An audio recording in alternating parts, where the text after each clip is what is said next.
welcome to 2019. I hope you had a happy new year. I hope you got to do some hunting, get out in the woods a little bit. I know I did. I got to go to Alabama a couple times over the holidays, and unfortunately, I totally got skunked. So, saw a few, but wasn't able to get any shots off. I still have pretty much an empty freezer. So I hope you had better success than I did. I still really enjoyed spending time with my family. I got to take my kids out, but I'm not really going to get into some stories on that because stories where you don't kill anything aren't that exciting. I do have one good opportunity left. I've got a public land hunt in February, and I've got one on trail camera. I'm getting pictures every single night. Unfortunately, it's a raccoon that I keep getting those pictures of. So I do have a nice buck out there, but we'll see if I can make it happen on him. I've only got nighttime pictures of it. I've got some more scouting to do. We've got some exciting stuff to talk about this episode. I am at the ATA show, and I'm here with my friend Cameron Stover, who helps me out with the website. And we're going to talk a little bit about ATA, get into Cameron's season, who's had a really good season. And then I've got some pretty cool news to share with you about hunting gear deals and what we're doing with that. You should definitely stick through to the end to hear about that because it might be something that you're going to be really interested in. So I guess I'm going to go ahead and introduce Cameron now. This is Cameron Stover. He has been helping me on hunting gear deals for almost a year now. Maybe not almost a year, but at least 6 months. So Cameron lives in West Virginia, which I guess is kind of in the South. I mean, depending if you want to claim it or not, I certainly am not one to judge about what a Southerner is, considering I'm in Tampa Bay, Florida, and I'm calling myself from the South. So I don't know. Do you call yourself a Southerner, Cameron? I've always grown up considering myself a Southerner, so I guess it's Southern born, Southern bred. It's just all in mind. You sound a lot more Southern than I do, so I guess we'll go ahead and count it. But let's I guess just introduce yourself. Tell us how you got into hunting, and we'll just kind of go from there. Well, like you said, I'm Cameron Stover. I'm from Southern West Virginia originally, relocated to Wood County, which is really close to the Ohio River, and I'm lucky enough now to where I can hunt both states very economically. I started hunting at an early age. I was introduced to it with my father, and then my mother kind of took that role as I got a little older. And then once I got old enough to hunt by myself, I started looking out for other people that were a little bit more experienced than my mom was. So I was mentored by some friends, and then just kind of picked it up and went with it on my own and learned the good, the bad, the good habits and the bad habits along the way. So I've been avidly hunting now since I was probably 16, and mainly archery only. Was it so? I know you're pretty obsessed with killing big bucks and hunting in general. Was there like a point where you started really getting into it, or you kind of feel like you just slowly grew into that? No, at first it was brown it's down. It was just I want to kill a deer, and then it was like I want to kill a buck. Then I want to kill a larger buck. And then once you kind of get that in that experience, then you start kind of holding off for an older age class of deer, especially because I was blessed to hunt an area where those animals existed. So I wasn't chasing a dream. I was just waiting for an opportunity once I got a little bit more experience under my belt. And why don't you tell us what you're doing with the QDMA now, too? Yeah, this past year, so 2018 was a big year for me, both personally and professionally. In my real world, and then on the hunting side of things as well. We recently started up a Mid-Ohio Valley branch of QDMA. I'm currently the president of that, and I'm hoping to grow our branch a lot. We're doing a lot of public land works already. We received a large donation from a local business owner, and we're able to partner with them. We raised $75,000 to do public land work, so we're doing habitat improvement projects such as invasive species removal, soft mass tree planting, and we're actually going to put in some food plots as well on one of West Virginia's largest wildlife management areas. So it's not just going to be private land properties and stuff that we're going to improve on. We're going to improve on where the majority of hunters in West Virginia and our surrounding states that visit our state can take advantage of. And fortunately for us, our habitat will be improved on. And so far, the deer hunting will improve as well, hopefully. All right, cool. So we're here at ATA, and I'm here representing Down South Hunting and also Hunting Gear Deals, and you're here to help me out with the Hunting Gear Deal stuff. And plus, I think you just kind of wanted to come to have fun and check out all the cool archery stuff. So what are your thoughts on the show today? I feel like a kid at Christmas. I've been trying to get into this show for the last 10 years. I can remember being in college and just waiting by my computer for all the updates to come on. I would be paying attention to Archery Talk and all the other online forums and stuff like that, trying to get as much of this product gear review, or not reviews, but releases as quick as possible, because I was addicted to gear, archery stuff as much as anybody. And having the opportunity to be here at the show this year is just amazing. I mean, it's a dream come true for me. And then now I've got to put my business cap on and try to quit being a fanboy and actually get to work. So, what were your first impressions walking in after wanting to come so long? My first impression was, why do I keep running into people that I know? Why are there so many people from West Virginia at the ATA show? So then I finally got inside of it, and it was a lot larger than I anticipated. I knew it was a big show. Everybody said you would not be able to see the entire show in 3 days. But lucky for me, I was able to. I'm hopefully going to do that. Get up early tomorrow and lace my shoes up and start walking and see what we can find out. The new products that are hitting the market. I'm excited for some of these products that I've already seen released on social media. I'm ready to get my hands on them.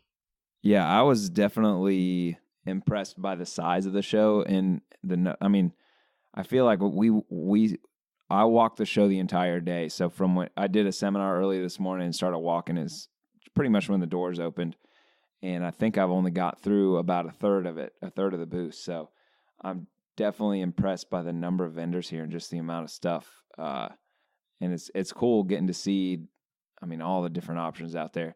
And I'm not really like an archery junkie. Archery is just like kind of a means to go hunting more for me. But just the amount of hunting gear and everything is really cool. So one thing is that it seems like less people than I would expect. And I think I remember hearing that from other people as well. Like, it's not that like the aisles are full of people and it's crazy, but just the amount of companies here representing, which I guess makes sense. It's not a show that's open to the public. It's open for basically the show's designed for guys that own archery shops to be able to come and plan their buys and learn more about product for the year. So it makes sense that there's not tons of people here because they need to be able to talk business. But just the companies here, it's really crazy. Yeah, I was impressed how approachable the staff members were that were actually representing those companies when we walked up to their booths. And some of these booths are very elaborate. And a big bonus for me was some of these floors that they brought in just so you would have a softer place to step on when you walked into their turf. And you could really tell the difference in who was spending a lot of money on their booth and promoting those products just by the setups that they had when you walked in. So I'm highly impressed and looking forward to see what we're going to find out tomorrow. And we've just got a small sample of, like you said, 30% of it, and I didn't even get to walk all of it that you did. Yeah, my feet are definitely sore after today. Well, all right, so I'm sure people are more interested in the actual stuff than what we think about the show. So what's one of the top products you saw today, or what impressed you the most? I was impressed with the Summit Ground Blind. It's kind of like the Primo Surround View. But I kind of liked it a little bit better than the surround view when we compared the two. The door opening seemed be a little bit more silent. The material felt a little bit better. And once you got inside of it, you were invisible for the most part. I couldn't see you unless I was looking through from one light to the next, like if you were shining your cell phone or something like that. So that was one of the more impressive products. And also the price point for the Spy Point cell cam, and he was so small. One of the smallest cameras probably on the market, and definitely the smallest cell camera on the market right now. That definitely has my attention. and I'll be looking forward to put it to the test to see what it can do. Yeah, if we can get one of those, we might be fighting over who gets to try that camera out because that thing's pretty sweet. It's I'm trying to think of, it's a little bit bigger than like a deck of cards. Obviously thicker because you got to have it takes 8 AA batteries, but yeah, and I think they said that thing's going to retail for $150. So a cell in the plan started is free for what was it, 100 pictures or something like that. It was so maybe up to 250. I can't remember. There was 3 or 4 different options there, I but think they you have a gotta pay free like option. $5 for 250 pictures, something like that, which probably is all I'm going to get. But yeah, it seemed pretty cool. So that's definitely something that impressed me too. I think my top thing was the jerky that was at the Redneck Blinds booth. They're actually coming out with. It seemed like I thought they just put their label on somebody else's jerky or something, but it turns out the guys from Redneck are actually making a premium jerky. So I don't know what the pricing or anything is going to be yet. They're still like finishing up R&D, but that stuff was really it was Wagyu beef that they were using for that. It was really, really good. So it might be part of the reason is I didn't have any lunch today because I was walking the whole day. So maybe the beef jerky had a bigger impression on me.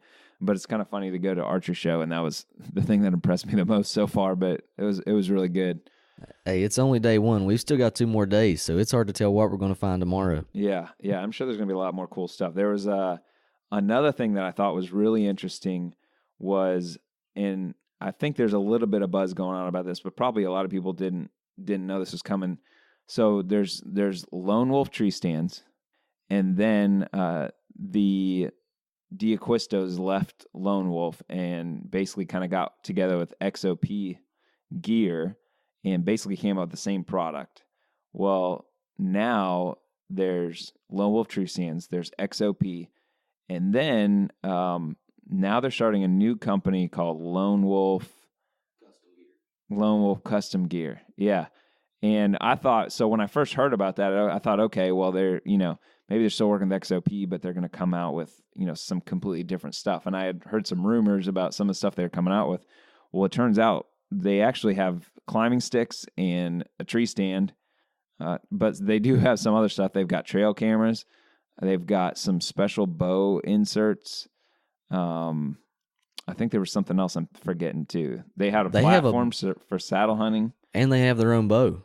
Yeah, a bow. That's right. They're making the risers and stuff for that bow. So I don't know if the cams and limbs, I'm assuming those patents are somebody else. That is making the bow itself, but they had some inserts with colors or something. It was really crazy, like the wide array of stuff they had. But I know Cody was working for both companies still, so I don't. Maybe some kind of like non-competes are up. It was really like an interesting situation, and we couldn't really get the story exactly and how that's all going to work out, but. The tree stand and the sticks were, of course, they're super light. I think the tree stand weighed 7.5 pounds, and they're all covered with some like rubberized coating. They also have some other stuff, so I'm sure more info is going to be coming out about that stuff. But I thought that was pretty interesting. That it's definitely something new and different that is coming out, and that's what's exciting to see what's going to be coming up. Was there anything else for you that kind of stood out? No, I'm really looking forward to tomorrow. There's one specific product that I've seen released on social media that I really want to get my hands on. We've talked about a little bit. I know how you feel about scent control. I'm a scent control freak, so I'm really looking forward to getting my hand on some of the Alima Shield. It's a product that goes in your clothing, and it's kind of not a neutralizer. It's some kind of molecule-based product. It's kind of just another scent elimination game.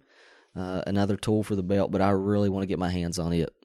What was the name of that dude that had that other? He like made some tree stands. He was like a small scale guy. It was Out on a Limb. Out on a Limb Manufacturing. Yeah. He had some really cool stuff. That's something that not one of those bigger names that you see.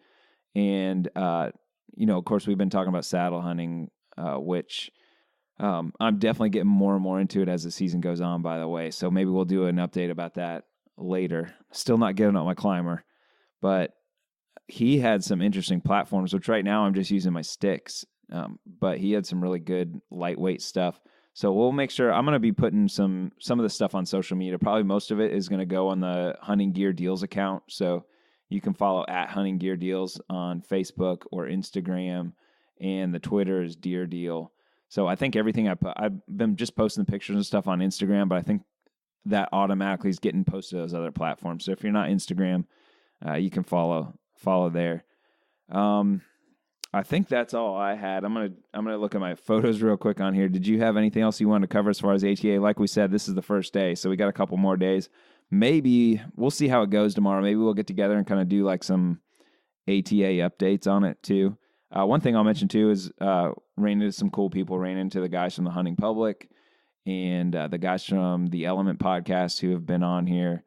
Ran into Dan Johnson from Nine Fingers. I guess several other podcasts. A lot of guys from QDMA too. Brian Grossman and Lindsey Thomas were here. And John Eastman ran into those guys. And tomorrow we're going to be doing a seminar, not doing it ourselves, listening to a seminar about CWD. So I'm excited to hear, what kind of news and stuff they have about that. But that's it for me as far as ATA goes. How about you, Cameron? Hey, I'm ready to see what tomorrow has and set my sights on something new. I did like the the Burris Optics Oracle sight. It's kind of like a upgrade of the Garmin Zero from last year. So I'm kind of curious how that's going to take place this year. It's got a couple features that the Garmin didn't have. A little bit lighter, I felt like. I actually got to shoot it and test it out. I know you weren't around for that point of the time, but pretty neat product. Not in everybody's price point, and probably not something I would put on my bow, but definitely shows what technology is doing to the archery industry. Whether you think it's positive or negative, there's definitely a lot of people out there pushing the bubble of what a bow is capable of doing, as well as what our equipment is capable of doing as well. Yeah. I mean, honestly, for me at this point, like it's not even a consideration with those type of products, because the price point is not where I think about just spending on an accessory anyway yet. But I don't know. I guess when it comes to that kind of stuff, I'm kind of to each their own, within limits, I guess. I mean, I don't think having a rangefinder on your bow is that much different than having it separate. So if that's what you want to do, I'm cool with it. As long as we're not getting to the point where they're like automatically killing stuff and taking the human element. Once we start putting robots out there and stuff to kill stuff for us, I guess I got problems with that. But one cool thing is, this is getting a little political, but one thing I really like about the United States is that when it comes to this kind of stuff, each state gets to make their own laws. So I think it's cool that we can have kind of different culture and different agreements, and, dog hunting's legal some places and not legal some places, and you might be able to use this technology one place but not another, and each state doesn't have to come up with one single thing. I think I actually like that. All right, so let's get into this hunting season thing with you, because you've had a really good season and have some good stories to talk about. So I know I'm not going to give anything away. We'll just start out with your first story, which we'll talk about your Ohio hunts. We'll go into that first. Yeah, like I said, I get to hunt both Ohio and West Virginia very regularly. My Ohio hunt, my hunting season lasted a very short amount of time. Basically, as soon as November rolled around, I went into my best tree stand location, hunted, saw several bucks, knew the time was right, went into a new property the next day, ran cameras, actually slept in that day, didn't get up till about 10 o'clock in the morning. We had some high winds. I said, I'm going to go walk a creek bottom, and I dropped some waypoints on my onX Hunt app. I was heading towards that waypoint. Why don't you tell us how you got that property first? So you got some new property, because I think you lost some property and got some property this year. Yeah, this property literally was found with my onX Hunt app, and I've absolutely fell in love with that app on my phone, because anywhere I can go, I can scout on my phone, whether I'm on a plane or whether I'm in my office. Like, I'm actually not doing that at work, but I actually do. But yes, I was actually playing around on my onX Hunt app, and I was like, holy cow, there's a huge chunk of ground, and this guy that lives a few houses down from me owns it, according to this map. So I knocked on his door, and his wife answers the phone, and I introduced myself. I asked about the property, and she seemed kind of surprised, and she asked me, she's like, well, how do you know that we own it? And I was like, well, your address is posted online and for your door. And she's like, oh, okay, I'll let you talk to my husband.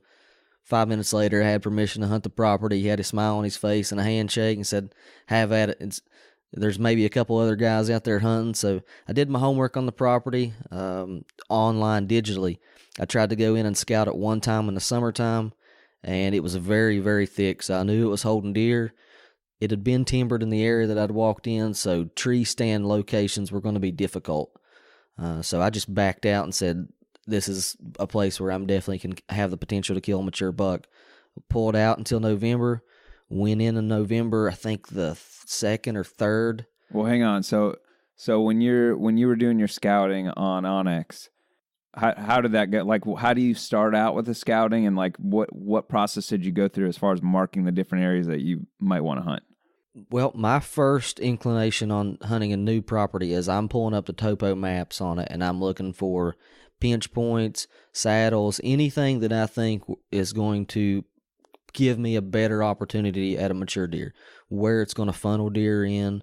Once I've dropped a couple pins and interesting terrain features that's drawing me into it, if I'm thinking like a deer, then I'm pulling up the satellite map overlaying with the topo map. They call it hybrid. Once I pull up that hybrid feature on it, then I can really zero in. Am I too close to a road that I can see visibly to where I'm going to have to worry about other hunters? So I'll start fine-tuning it, and then I'll find some new places on that just look pretty on a map. This particular, I had a couple waypoints in mind.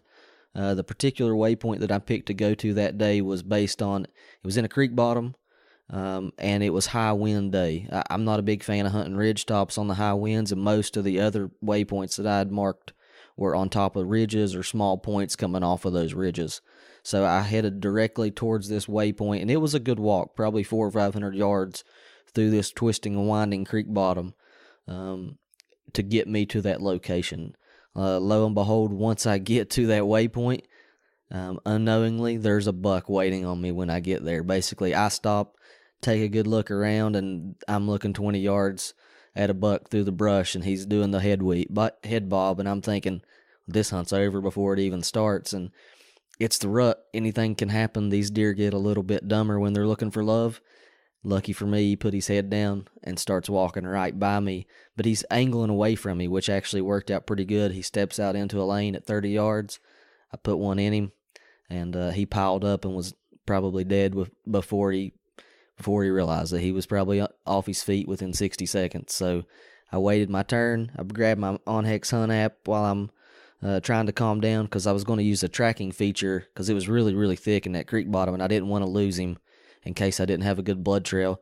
And lo and behold, he's almost standing within 10 yards of where that waypoint was. Yeah, that's crazy.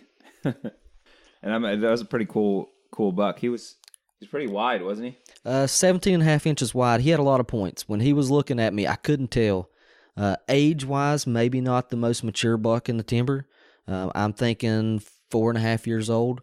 But when he turned broadside, I seen a lot of points. I think he had like 13, maybe 14 points, if I remember correctly. No good time length. He ended up taping out green score 133, I believe, with that deer.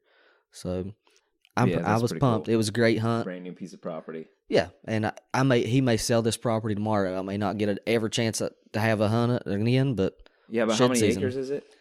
I don't want to give that away, but it's a lot. Roughly, I mean, yeah, like, is it over 500? Between 500 and 700. Yeah, that's crazy. Yeah, I mean, I'm not trying to give any secrets to exactly where this location might be, but that's pretty sweet. So, did you see anybody else out there when you were out there? I seen one other truck one day when I drove out, and he was hunting the other side of the property, and he had permission to hunt that property evidently before I did.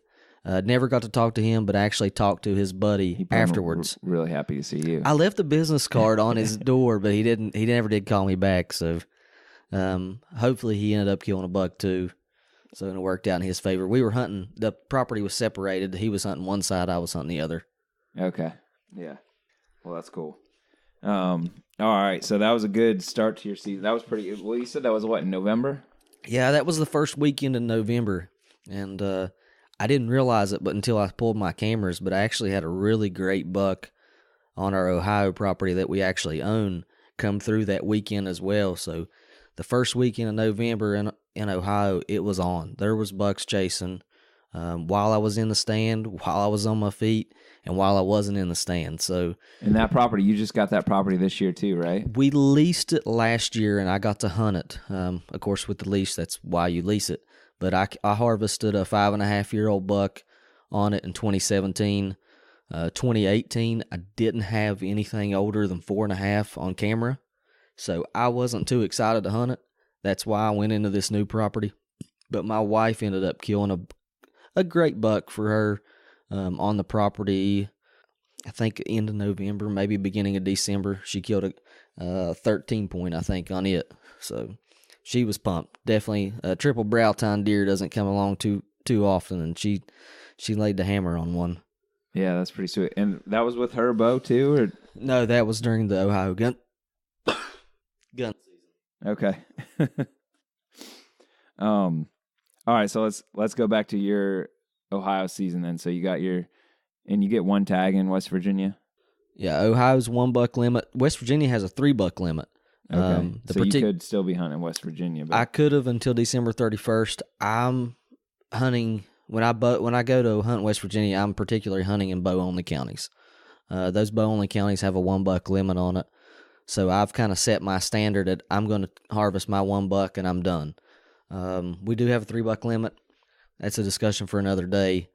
But my goal was to go down back where I'm from in southern West Virginia, harvest my buck, and then hang my bow up for the season or pursue a different animal and maybe some does along the time.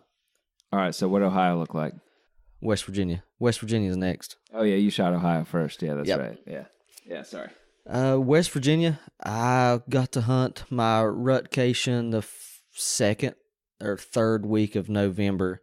It started on a Saturday, and I was tagged out, I think, on Sunday. I ran cameras all day Saturday, actually didn't hunt. I checked cameras on 3 different properties. I had 1 mature buck on film, hunted him Sunday morning, didn't have any luck, didn't like what was going on in the stand because I didn't see anything. Sunday evening I went to a different area, started glassing, throw the binos up, and I get to watch a couple of young bucks chasing does around, and up stands a buck that I had never seen before, and I got to put a stalk on him. Didn't work out. I failed miserably. The doe busted me. I thought the hunt was over. I watched him run away. I tried calling. I got aggressive. I hit my grunt call. I snort wheezed. I bleated everything as aggressively as I could, and he just seemed to disappear in midair. So I left. I was walking back out of the woods, and I was done for the day. And somehow he got around me and was bedded down on top of the hill with the same doe that was below me an hour before that. Dumb luck during the rut. She stands there and lets me walk up to her and leads me right to him. And I shot him at 52 yards, and I watched him fall.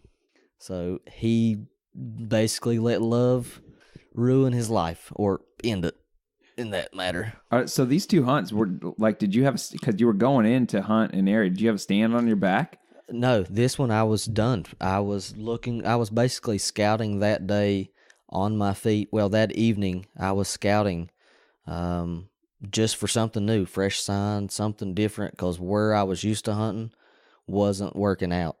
My target buck in West Virginia had already been killed on one of my properties, so my heart was broke, and I was looking for something different, and I just happened to get lucky. I mean, I've had seasons where I hunt from opening day to the end of season. I never have an opportunity. I think 2016, I don't think I had an opportunity to pope a young buck. This year, I had 2 hunts, and I was pretty much done. So when you got done hunting in Ohio, did you pull all your cameras and then you brought them? Like, you were just putting cameras out the day before? No, I run cameras all year round, so I've probably got 20 or more personal cameras that I'm running. Some cell cams closer to home in Ohio, but I'm running cameras all year round. I've got a couple leases, so I'm keeping them on roads to monitor trespassers, and I'm also keeping them in prime locations that I've always hunted, and then new places as well. So I'm really strong advocate for running cameras and only hunting when the time's right. So are you using the cameras to actually pattern deer, or are you more using it just to see what's on the property? I want to know what's there, who's there, but patterning some of these deer, I've got a buck that I hunted from 2012 to this year, and he disappeared this year. That if I could have patterned, I would have. But one day he's in my backyard, and the next day he's 3 miles down the road in somebody else's. So some of these deer in southern West Virginia walk a tight rope. Some of them don't walk a rope at all. So what's your strategy for cameras? Do you put them on food sources in the early season and then go to scrapes and stuff? My biggest pattern that I like to run my cameras on are community scrapes. If I can start a mock scrape and run them off of that, that's what I prefer. But if I'm trying to take inventory in the early summer, my cameras are going on mineral licks. That's my favorite for our buck inventory early season to know where if I'm going to be hunting in there. But once that switch is made, those antlers, the velvet comes off, they're moving into those community scrapes and getting ready. So all my cameras get moved into the community scrapes. So what kind of mineral are you guys using in general? I usually start with trophy rock, all of them, because it's such a salt-based mineral. I mean, it's not much of a mineral. It's got some trace minerals, and if you know what trace minerals are, it's not very much. Definition of trace. And then I like to switch up and move into something a little bit more mineral-based, like Real World or something like that, but it gets expensive. So when it comes down to it, I'll throw a trophy rock out and then something like Herd 360 or Real World Maximizer, one of the two. So you got a couple deer, and then you also had some other hunts as well, right? Yep, I killed a doe in southern West Virginia as well. I'm a big advocate for QDMA, being QDMA president. So if I'm taking a buck out and our deer herd needs it, I'm going to reduce the doe population to make sure I'm balancing that out. So I did kill my doe. I killed a wild boar in southern West Virginia. Seen several that day. And then I tried to kill a bear. I went out a couple more times when I had the opportunity, but it just didn't work out. I got on one in the snow, which was fun. It's something I've always wanted to do, but it seems like I always had a tag in my pocket when the opportunity presented itself. We've got a long rifle season, the whole month of December, basically. And we got one little small skiff of snow. So my goal for December was to get on a bear track. And instead of running it with dogs or something like that, I wanted to run one down on my feet, basically tracking one. And I got within probably 30 yards of a bear, and it was just too thick. And I heard it jump up and run, and it was gone. I never seen it, but I could definitely hear it breaking brush. So that was pretty much my bear season in a nutshell. That seems kind of crazy. So we were talking earlier today, and hogs in West Virginia is different than much of the South because do you actually have to have a tag for them? I know you can't just kill as many as you want or whatever you want. There actually seems like the state of West Virginia is trying to maintain a healthy population or something. Yeah, we stocked. When I say we stocked wild Russian boar, I think back in the 80s or late 70s in a particular area in southern West Virginia, Logan, Boone County. And they've kind of stayed in that same area, and the population has fluctuated a little bit. We got to the point where you didn't even see them, you didn't see the sign, and they've gained back on some steam, and they've regrouped in the population. But we haven't seen the mixture and problems that the southern states have had with the feral hog population. Pig farming and stuff's not that big a deal, so we don't have guys letting them go. We have some yahoos bringing them home and letting them go from Ohio or something like that, but that's few and far between. The U.S. Department of Agriculture, I've actually talked to the West Virginia DNR about this in the past, and they're playing close monitoring with the population of wild boar that we have in southern West Virginia because they're such not a different species, but they're not feral, so they have to be tested, each wild boar that's killed, and once that gene pool gets down to around 50%, then the U.S. Department of Agriculture will come in and take control of that pig population, and it'll be basically open season. But until then, we've got a one boar limit.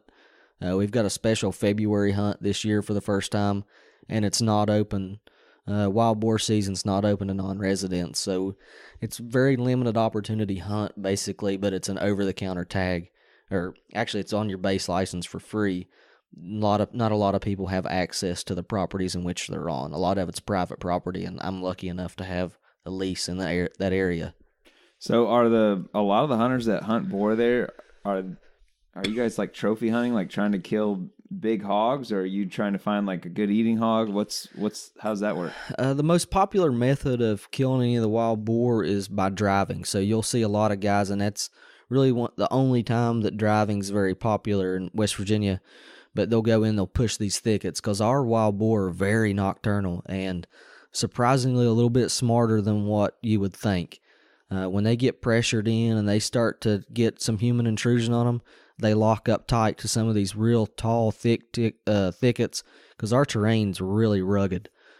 People kind of overlook southern West Virginia and the ruggedness of the Appalachian Mountains. So these wild boar will get perched up in some of these thickets, and you'll walk right up to them before they're ready to move. So it's a tough hunt. Yeah, that's pretty crazy. So are you pretty much done hunting for the season then? Yeah, I'm tapped out. I'm ready to switch over into shed season and start shed hunting. And won't be long, and I'll be doing some habitat improvement projects on my personal property as well as with QDMA. And then it'll be turkey season as well, so I'll be ready to smack some gobblers in the face. Yeah. That's something else I was going to ask you. With you having these properties, do you have food plots and stuff out, or what are you doing habitat wise so far? Well, my first goal with the property that we bought in Ohio was very simple. 2017, 2018, I wanted to just monitor the deer herd, monitor the land, and take a good assessment because I'm afraid some people, they jump in too quick and they throw a food plot in maybe the wrong place, or they start hinge cutting in the wrong areas. So I really stepped back and I wanted to get a good view of my land, of what was going on already. And sometimes it takes a while to do that. The goal for this year is a lot of work. I've got to do some invasive species removal. I've got a lot of autumn olives, a lot of vines I need to cut out, and that gets into a lot of work. I've got 5 acres of good, huntable food plots that I can put in, or I could put in some kind of manageable crop and rent that out for additional income to pay for that property. And then I've got another 5 acres in the front that's kind of bordered by some neighbors that I really don't want to entice deer to come into that area, but I may do some soft mass tree planting in that area, something that deer would be there in the summertime, but maybe not during deer season. Now, I know your wife's into hunting as well and hunts with you, well, not with you, but at the same time as you quite a bit. Is she into the habitat improvement stuff and that kind of stuff as well, or? I'm a lucky man, so she's into pretty much anything that I get into. She's my buddy when it comes to being in the woods. The only difference is she has to work a lot of weekends, every other weekend, so I get to play on the weekends that she works, and the weekends that she's off, we compromise, and we still go out and play together. Or we'll go do something on date night or something like that. But I'm pretty lucky. She'll get in there and work. She'll hang tree stands with me, or tear trees down, whatever we need to do, cutting brush and carrying stuff. She's not afraid to get dirty, so I'm pretty lucky. Man, y'all are young. Just wait till y'all start having kids. Hey, hopefully it won't be long. You never know. Yeah. All right. I think things might change a little bit. I'm sure if she's into it, I'm sure she's gonna stay helpful. But anyway, kids are game changer. All right, so let's get into what we're doing with Hunting Gear Deals some. So Cameron's been helping me since March, I think it was, with posting the deals. So probably 90% of the posts on there have been coming from Cameron, and we're up here working on this together. But as far as Hunting Gear Deals go, we're kind of turning a new chapter. We're still going to be sticking with the Hunting Gear Deals, but I'm really excited. We're going to start getting into gear reviews a lot more. So what we're up here doing is we're basically getting relationships with these different manufacturers. So where the opportunity comes for you listeners is if you're interested, one, obviously we're going to have a lot more content. So if you're not checking it out, go check the website out, but sign up for the email list. And what we'll probably start doing is emailing info on the hunting gear reviews and deals and that kind of stuff. But at what we're going to be doing with the reviews is I need guys and gals that are into hunting to be doing these reviews for me. So what I'm going to do is I'm getting these manufacturers to provide this product at no charge, and I'm going to have it sent straight to my reviewers. And in exchange, those reviewers get to keep it. They're going to send me a review on the product. So I have guidelines all written up, and I have an application written up. If that's something you're interested in, it'd be really cool to get a lot of listeners of the podcast involved in this. I just set up a Facebook group tonight. It's called Hunting Gear Fanatics. Join that Facebook group. If you're not on Facebook, no worries. That's not part of the requirements or anything. Just shoot me an email. It's mike@huntinggeardeals.com. And I've got an application. What I'm going to want you to do is fill that out so I can get the information on you. And then I need you to write a sample review for me. One, that's going to help me get the site up and going with having some reviews.